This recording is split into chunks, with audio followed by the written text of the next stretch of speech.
সেদিন শরীরটা একদমই ভালো লাগছিল না, রান্নাবান্না করতে ইচ্ছা করছিল না। একবার ভেবেছি বাইরে থেকে খাবার এনে খাই। অসুস্থ থাকলে কেন যেন তখন আমার বাইরের খাবার একদমই খেতে ইচ্ছা করে না, শুয়ে থাকলেও মাথার মধ্যে ঘুরতে থাকে সেই তো রান্নাবান্না করতেই হবে, এখন করি একটু পরে করি।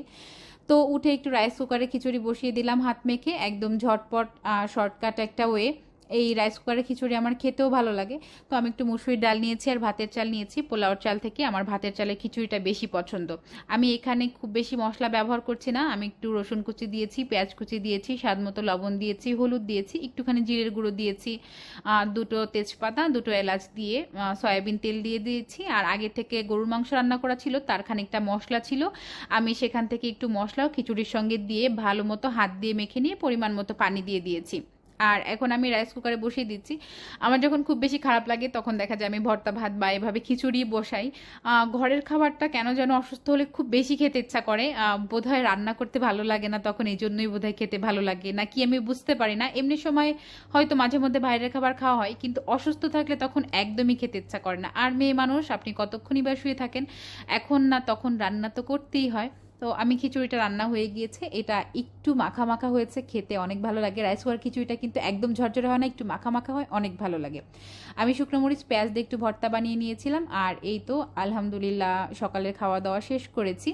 আমি ঈদের আগে দুটো ব্যাগ অর্ডার করেছিলাম, কিন্তু অসুস্থ থাকায় আপনাদের সঙ্গে আর শেয়ার করতে পারিনি। উজমাস ডেকোর পেজ থেকে আমি দুটো ব্যাগ অর্ডার করেছিলাম। আমি লম্বা একটা সময় বিরতিতে ছিলাম, তাই আর আপনাদের সাথে শেয়ার করতে পারিনি। ব্যাগটা এত কিউট আর এত সুন্দর, দুটোর সঙ্গে কিন্তু লং বেল্টও আছে। চাইলে আপনারা বেল্ট না ইউজ করতে পারেন, অথবা বেল্টও ইউজ করতে পারেন। দুই টাইপের কিন্তু দুটো বেল্ট দেওয়া আছে। সঙ্গে আমি কিউট একটা ওয়ালেট অর্ডার করেছিলাম, এখানে সুন্দর করে আপনাদের কার্ড, টাকা পয়সা আপনারা অর্গানাইজ করে রাখতে পারবেন। ওনাদের পেজটা আমি ক্যাপশনে অ্যাড করে দিব, চাইলে আপনারা অর্ডার করতে পারেন। এরপর মেহেরিমাকে নিয়ে বাইরে গিয়েছিলাম, এটা আরও দু একদিন পরের ভিডিও। ভাবলাম একসঙ্গে জোড়াতালি দিয়েই বানিয়ে ফেলি।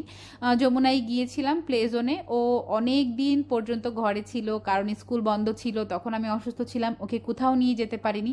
ও খুবই বায়না করছিল যে আমাকে বাইরে কোথাও নিয়ে যাও। তো তখনও যেহেতু আমি পুরোপুরি সুস্থ হইনি, তাই ভাবলাম অনেক দূরে কোথাও না গিয়ে একটু প্লে জোনে নিয়ে যাই। তো ও তো যে কোনো টাইপের পশু পাখি ওর খুবই পছন্দ। এখানে ও এত পছন্দ করেছে, আর সত্যি বলতে কি এখানে অ্যাক্টিভিটিস না অনেক বেশি। আমি সাধারণত প্লে জোনগুলোতে এখন দেখি খুব বেশি অ্যাক্টিভিটিস থাকে না, আর ম্যাক্সিমাম খেলাধুলাই নষ্ট থাকে।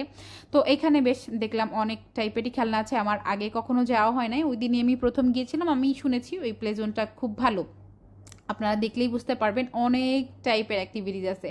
চাইলে এই বন্ধে বাচ্চাদেরকে নিয়ে একটু সময় কাটিয়ে আসতে পারেন। বাচ্চারা তো ঘরবন্দি থাকতে থাকতে ওরাও বিরক্ত হয়ে যায়, মাঝে মধ্যে ওদেরও একটু বিনোদন প্রয়োজন আছে।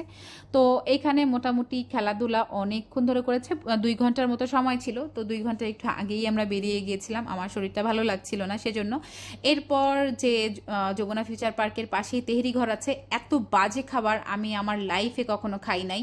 মানে এত বাজে তেহেরি, 150 টাকা এক প্লেট তেহেরি, সেখানে 4 টুকরো মাংস দিয়েছে, মানে 4 টুকরো মাংসে 2 টুকরো মাংস, 2 টুকরো হাড্ডি। আমি বলবো এখানে কেউ খাবেন না, অনেকে ভাল লাগতে পারে, এটা আমার ব্যক্তিগত অপিনিয়ন।